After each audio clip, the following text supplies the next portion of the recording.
கர்ப்பப்பை வாய் புற்றுநோய் தடுப்பு ஊசி பற்றிய ஒரு உண்மை.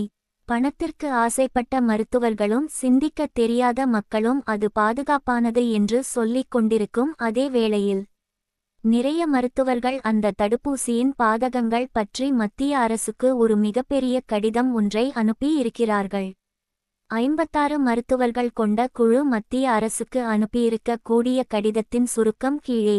தடுப்பூசி கண்காணிப்பு குழுவினுடைய முக்கிய மருத்துவரான டாக்டர் ஜேக்கப் புலியல் அவர்களும் இந்த 56 நல்ல மருத்துவர்களில் ஒருவர்.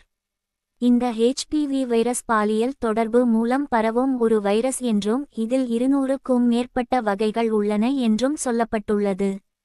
இதில் சில வகைகள் கர்ப்பப்பையில் தொற்று ஏற்படுத்தும் என்றும் அந்த தொற்றை உடலின் இயற்கையான எதிர்ப்பு சக்தியை அழித்துவிடுகிறது என்றும் சிகிச்சை இல்லாமலேயே பலருக்கு அது சரியாகிவிடுகிறது என்றும். அதே சமயம் இந்த தடுப்பூசி கர்ப்பப்பை வாய் புற்றுநோயை தடுத்துவிடும் என்பதற்கு உறுதியான ஆதாரம் எதுவும் இல்லை என்று சில ஆய்வுகள் கூறுவதாகவும் அந்த கடிதத்தில் குறிப்பிடப்பட்டுள்ளது. பெரும்பாலான HPV தொற்றுகள் எந்த அறிகுறியும் இல்லாமல் தானாகவே சரியாகி விடுகிறது என்றும் 200க்கும் மேற்பட்ட வகைகள் இருக்கின்ற காரணத்தால் இந்த தடுப்பூசி அனைத்து வகைகளுக்கும் பாதுகாப்பு தருவதில்லை என்றும் குறிப்பிடப்பட்டுள்ளது. அதேபோல இந்த தடுப்பூசியின் பாதுகாப்பு எத்தனை ஆண்டுகள் நீடிக்கும் என்பதும் உறுதி இல்லை. சில ஆய்வுகள் 5 ஆண்டுகள் வரை மட்டுமே இன்று கண்காணிக்கப்பட்டுள்ளது என்றும் குறிப்பிடப்பட்டுள்ளது. 20 அல்லது 30 ஆண்டுகளுக்கு இது பாதுகாப்பு தருமா என்பதும் தெரியவில்லை என்றும் அதில் குறிப்பிடப்பட்டுள்ளது.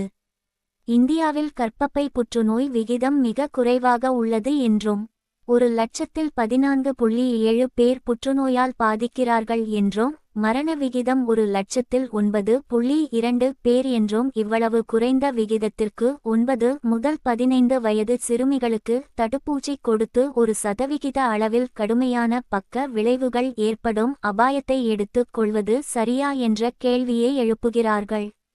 இந்த வைரஸ் மட்டுமே புற்று நோய்க்கு காரணமா என்றால் இல்லை என்றும் மற்ற காரணிகளும் உள்ளன என்றும் குறிப்பிடப்பட்டுள்ளது. மற்ற காரணங்களாக 1. நீண்ட காலமாக oral contraceptive pills. 2. மிக இளம் வயதில் பாலியல் தொடர்பு. 3. புகைப்பிடித்தல். 4. மதுபானம். 5. வாழ்க்கை முறை ஆகியவைகள் குறிப்பிடப்பட்டுள்ளது. இந்த வைரஸ் வந்தாலே புற்றுநோய் வரும் என்பது உறுதியான உண்மை அல்ல என்பது தெளிவாக அந்த கடிதத்தில் குறிப்பிடப்பட்டுள்ளது. இந்த தடுப்பூசி மூலமாக ஏற்படக்கூடிய கடுமையான பக்க விளைவுகளாக 1. ஆட்டோமியூன் நோய்கள். 2. Multiple sclerosis. 3. Guillain Barre syndrome. 4. Paralysis. 5. chronic fatigue syndrome. 6. நரம்பு மண்டல பாதிப்பு. 7. நினைவாற்றல் குறைவு. 8. நடை நடக்க சிரமம். 9. மாதவிடாய் பிரச்சனைகள். 10. கருமுட்டை செயலிழப்பு. 11. சில மரணங்கள் ஆகியவைகள் குறிப்பிடப்பட்டுள்ளது. சிறுமிகள் இளமையில் கர்ப்பப்பை புற்றுநோயால் இறக்கும் அபாயம் மிகவும் குறைவு என்றும் அதே சமயம் இந்த தடுப்பூசியால் நிரந்தர உடல் பாதிப்பு ஏற்பட வாய்ப்பு இருந்தால் அது மிகப்பெரிய ஆபத்து என்றும் அந்த கடிதத்தில் குறிப்பிடப்பட்டுள்ளது. அமெரிக்காவில் HPV தடுப்பூசி தொடர்பாக VAERS பதிவில் 12,424 அட்வர்ஸ் இவெண்ட்ஸ் பதிவாகியுள்ளது.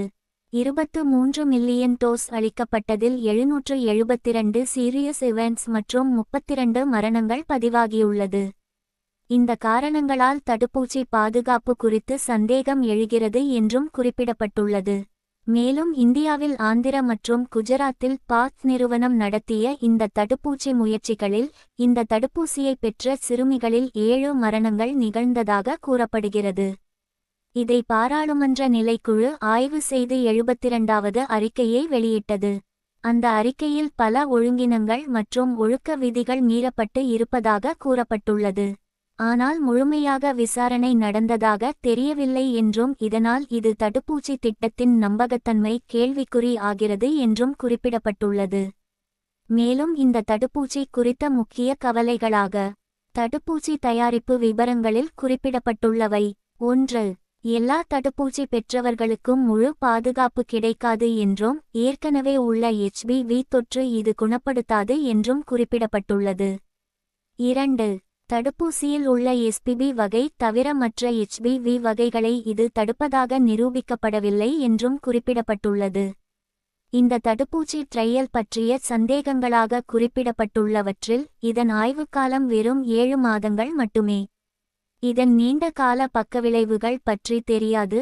ஆரோக்கியமான குழந்தைகளில் மட்டுமே செய்தால் பொதுமக்களுக்கு பொருந்துமா என்ற சந்தேகம் எழுந்துள்ளது என்றும், எதிக்ஸ் கமிட்டி அனுமதி சரியாக இருந்ததா என்ற கேள்வியும் பிளாசபோ குரூப் இல்லாமல் கார்டசல் உடன் மட்டுமே ஒப்பிடப்பட்டுள்ளது என்பதும், மேலும் பெண்களின் இனப்பெருக்கத்திறன் பாதிப்பு பற்றிய ஆய்வும் இல்லை என்றும், 1% சீரியஸ் அட்வர்ஸ் இவெண்ட்ஸ் என்று சொன்னாலும் அது என்னென்ன என்று விளக்கப்படவில்லை என்றும், நீண்ட கால ஃபாலோ அப் இல்லை என்றும், மேலும் தடுப்பூசி குறித்து அதிகாரப்பூர்வமாக இன்னும் குழப்பம் உள்ளது என்றும் குறிப்பிடப்பட்டுள்ளது. அரசு மட்டத்திலும் முழு தெளிவு இல்லை என்று தெரிகிறது. சில பிரபலங்கள் மற்றும் நிறுவனங்கள் சமூக ஊடகங்களில் இந்த தடுப்பூசியின் மிக அதிகமாக விளம்பரம் செய்து, இது இல்லாவிட்டால் புற்றுநோய் வரும் என்ற பயத்தை ஏற்படுத்துகின்றன.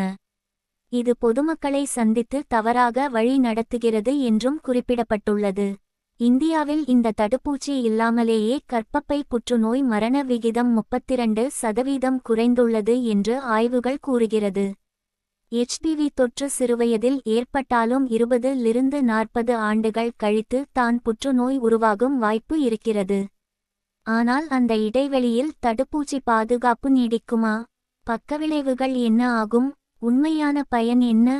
ஆகியவைகள் இதில் தெளிவாக இல்லை என்றும் அந்த கடிதத்தில் தெளிவாக கேள்வி எழுப்பப்பட்டுள்ளது.